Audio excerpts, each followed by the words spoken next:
Good morning, gang. Happy Saturday morning.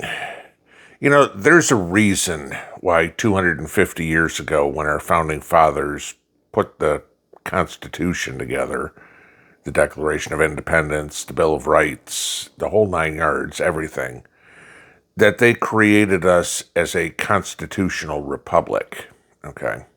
That they wanted the people to choose their government. They wanted the people to have a voice. And it's funny how 250 years later, as progressive as we got, okay, as the advent of so many things, the automobile, the internet, the airplane, God knows what, all the great inventions, the intelligence, the quality of life, the things we can do have gone up. We've completely lost the intelligence that they had 250 years ago. There's a big push in the world still, okay, to go globalist. And we see it all over the place. Europe is about to fall because of their globalist doings. I mean, as I've said before, within 10 years, Europe will be an Islamic continent because the people there have no say in the matter. Again, they are not constitutional republics, okay? They are just ruled by wannabe dictators. Oh, but we have a prime minister. Oh, we have a parliament, no, okay? When you have a whole bunch of people in there that rig everything so they're the ones in control and you aren't, you don't have any say in the matter. There was a good point brought up yesterday from Mrs. P. She was paying attention to what's going on in Russia, which is good because I don't understand Russian. Okay, but she can get a lot of the information for me that is not shared in the American media whatsoever, and very rarely do you find it written in English. Russia has championed globalism for a long time, okay, because they thought it would benefit them until they started to implement it and realized how it doesn't work, okay. This was something she found yesterday. Russia has now 130 cities or towns on the verge of extinction. Okay. And by that, I mean nobody lives there anymore. Everybody left. Why? There's no jobs. Because all the jobs moved to the city centers. Remember, I've told you before, Moscow and its surrounding suburbs, if you'll call them that, is the largest city in the world. It's somewhere around 40 million people. Okay. You think of the population of Russia,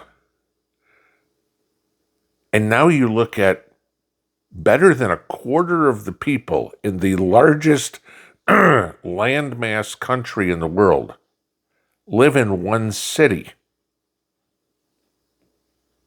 How easy is it to control the people? All right. And as these towns and villages and cities around the rest of the country collapse, where do people go? The big cities. Okay. The same thing is planned throughout Europe. All right. People are moving to London. People are moving to Paris. People are moving to, there's numerous large cities in Germany, but that's where they're going. And what's happening? These small cities, these beautiful countryside areas are dead. And so what happens? Oh, I don't know. Maybe call it the Oprah Effect or the Zuckerberg Effect. The rich go in and buy up all that land for pennies on the dollar. There's no reason for anybody to live there. There's nobody to sell your house, your farm, your anything to, because you got to leave. And all of a sudden, some white knight shows up and says, I'll give you $1 an acre. And you go, I'm leaving it here anyway. Might as well take the money. And the next thing you know is we have billionaires owning all the land.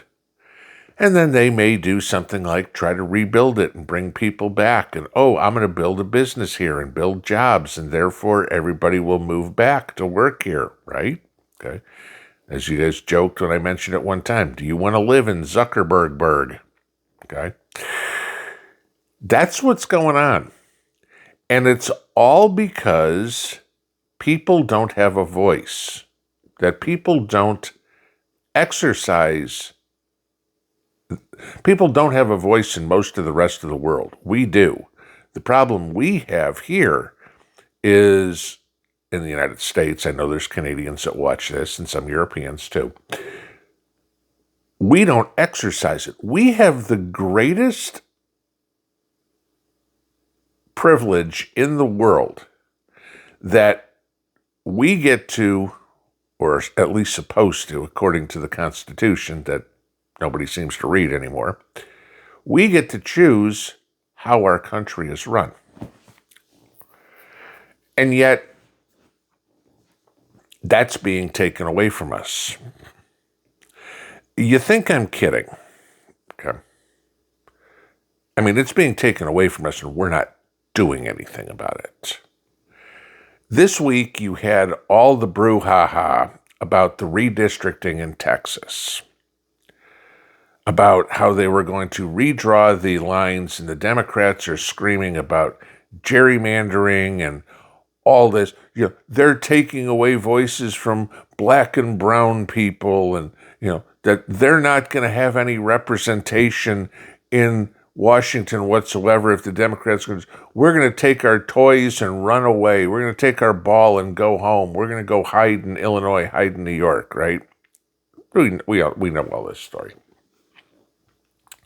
So then you had the other states, California and New York were the two big ones mentioned, that we're talking about, we're going to redraw our lines too to take away the voice of the people. You had J.B. Pritzker out of Illinois claiming how this is such an assault on democracy that they're taking away the voice of people. And again, I'll say this. Have you ever gone and looked at Illinois' congressional map? I mean, it's the stupidest looking thing you've ever seen. Okay. But I want to take this one step further. If we have representation for everybody, tell me what these states have in common. Massachusetts, Rhode Island, Vermont, New Hampshire, Hawaii, New Mexico, Connecticut, and Delaware. Now, on the surface, you go, they're all blue. They all voted for Biden. And you would be right. Okay. Let me give you another one. There is not a single sitting Republican congressman in any of those states. Zero. You want to know how this is? Okay.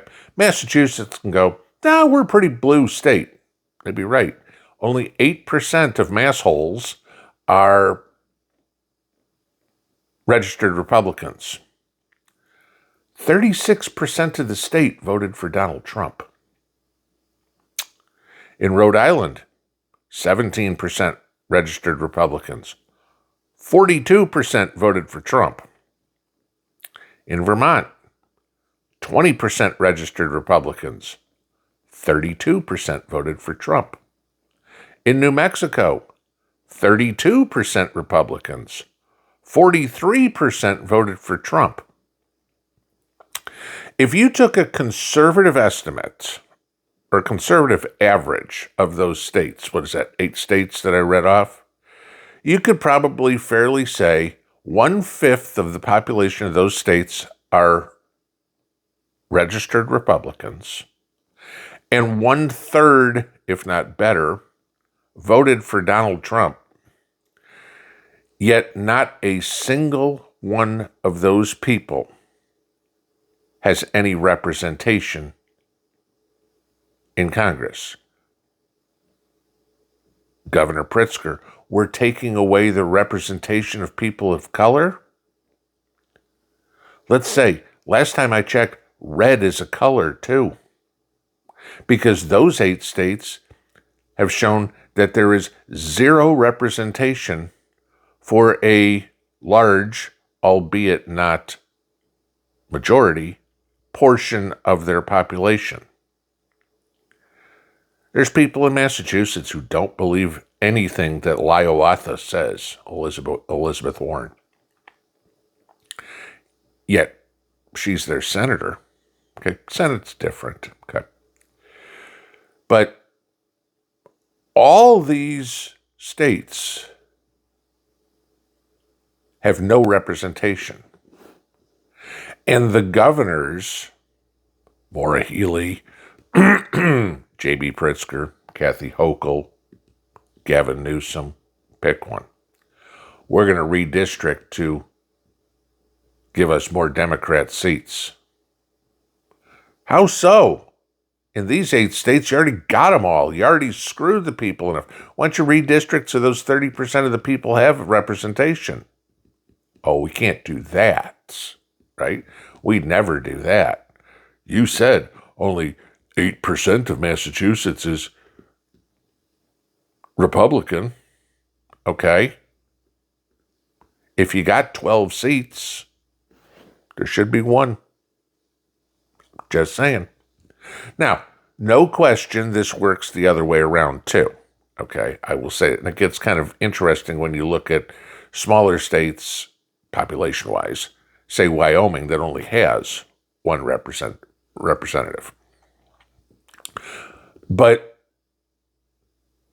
this is what's going on. You have the globalist side, which is being proven in Europe right now, doesn't work.